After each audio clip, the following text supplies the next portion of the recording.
Customer states vehicle was involved in a rear-end collision, replaced rear active braking sensors, and vehicle was not taking a recalibration, and cluster is showing RAB malfunctions, traction control, lane assist, crash malfunction, TPMS, and more malfunctions are on the cluster. Please inspect and advise.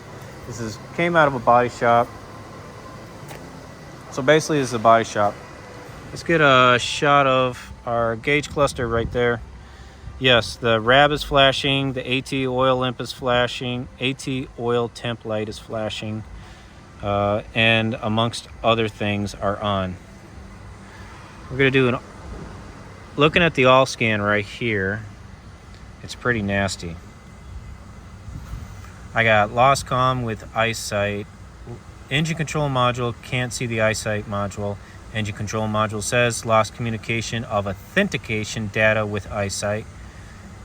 Transmission says it can't see the eyesight. Brake control says it can't see eyesight. The body control module has a problem with the SA bus. SA bus is the safety bus. Body control module doesn't like the range sensor. Combination meter, eyesight, SA bus. Combination meter, rear side radar control module. We got a power ignition problem. Cockpit control module doesn't like the safety network. Even eyesight lost communication with eyesight. All right. The gateway is mad. Okay, so the gateway lost communication with rear side radar, RAB, eyesight, sonar, eyesight, wide angle, center camera. Oh man. So these are all current codes. I'm not even gonna bother wiping anything and rescanning. These are current. These are hard set codes. A lot of this is the safety bus. The first thing we're going to do when we're diagnosing any kind of a network problem is we're going to hook up a power supply to the battery. That way that the battery doesn't drain and I don't develop or generate any other problems. All right, so I just ran a quick inspection on all the lightings and the functions around the vehicle. Side mirrors are working, the welcome lighting's working, headlights, reverse lights, tail lamps, the braking system. So all the simple stuff is working. It's a really good way to determine if something else is shorted out or pinched. So basically, theoretically, if this tail lamp right here wasn't illuminating while everything else was working, then boom. What I'm going to do right now is I'm going to focus on the simple system that isn't working. And the simple system that isn't working is the liftgate. The liftgate does not want to open under any command through the command switch. Okay, I get nothing but the quick 3 beeps. That's a no-no button. I made sure that everything's unlocked. Still won't open. You should be able to press and hold this and it will say no. So it doesn't want to open it up. The liftgate switch runs on a LIN bus, so that means I got a problem with the LIN bus. I'm gonna have to crawl through the cabin. I'm gonna have to access the emergency release so I can get to this. And also to take the bumper off, I need the liftgate off so I can get the rest of the screws out. I have the liftgate open right now. This is how I found it. We already have trim off the vehicle. Here on the liftgate, the access port to open the emergency release, that's already been removed. So it looks like this vehicle has been abandoned in place by the individual who is trying to troubleshoot it. I'm just documenting what I found as I find it. Liftgate's open, bumper's off. There was no clips on the bumper. They just used the body trim clips to hold it on as they drove it over here. That's pretty sketchy. Let's inspect our radars.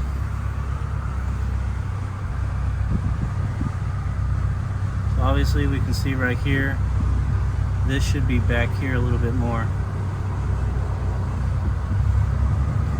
I'm going to assume that this was the crumple zone based on the amount of putty I found underneath there.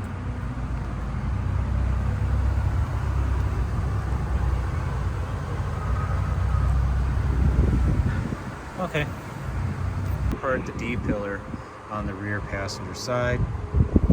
Just want to take a visual inspection. We want to make sure that the module that you're seeing straight ahead, right there, that's the power rear gate module. Everything's plugged in. There's a body ground, no problems there. And this right strut here, this is actually a giant worm gear assembly, and it's plugged in. I'm going to move forward with doing voltage and ground checks now to make sure that this is getting power and this is hooked up correctly. This isn't going to be a reason why you want to go after the simplest thing. I just discovered this when I was studying the liftgate wiring diagram.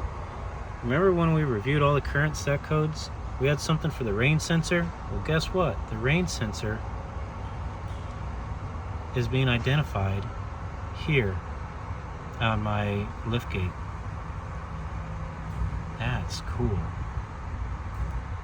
All right, now that we discovered that rain sensor is on my liftgate harness, I also noted that the sunshade is also on there, and so is the glass. Moving these, I got nothing.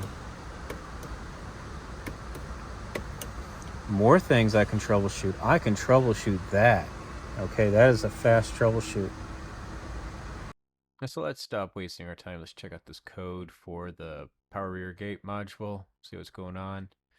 And we have a simplified wiring diagram to reference.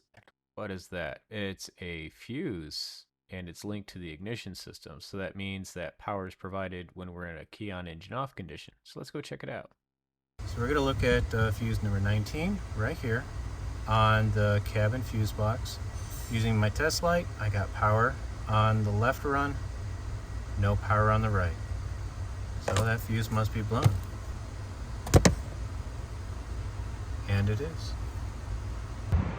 With the new fuse in, I cleared the code, I rescanned, and the code did not come back. Let's see if my power rear gate now works. I'll get my drink out here.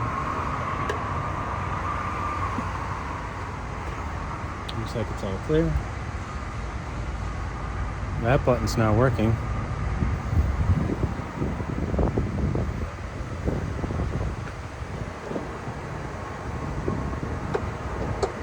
Okay, the auto engager did work.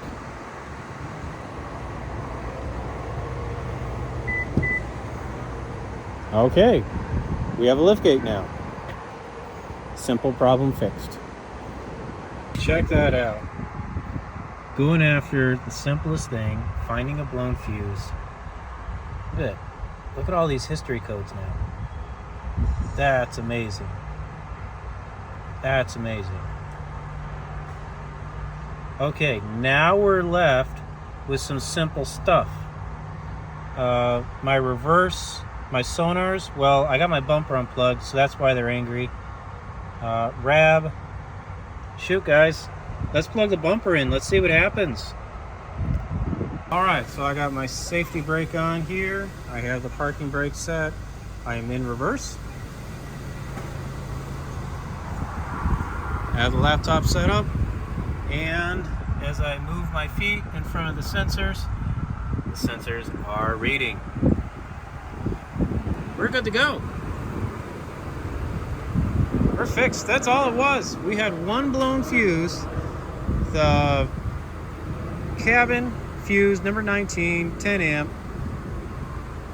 It was blown, and it took down all those systems, made all those lights come on, scared everybody. Would I have done something else in a different order to troubleshoot this? I don't think so. When I get this amount of, I don't want to call it trash, but when there's that much scary stuff on the screen, you have to do your 24 point. You have to press every button in the car, actuate every system, find the simplest system to go off of. That's your foundation. And I chose the liftgate because the liftgate is a simple system, couple of powers in, couple of grounds, super simple. Could I have figured this out on sunshade? Yeah, I could have figured this out with the sunroof and the sunshade. Yeah, but I discovered the liftgate first, and the liftgate was just more convenient to work on. And they already had the bumper off, and this is where the impact was at. So obviously, I was gonna look for like a bad ground in there or something like that. So I had more reasoning to stay in this corner of the vehicle. Folks, we're good. This is easy fix. Let me know what you think about it, okay? This took me all of... hey, you know what? Safety the vehicle. I'll give you a realistic time. How long this took to troubleshoot? 1.5 hours to troubleshoot, folks. Because that's how long I've had the battery tender on. 1.5 hours. Stick to the basics. Don't overthink it. That's how you do electrical diagnostics. You work with the basics, you find your half split, okay? And you work from there, and you keep cutting the problem in half. You cut the problem in half, and next thing you know, you got a really small problem to figure out. We're done.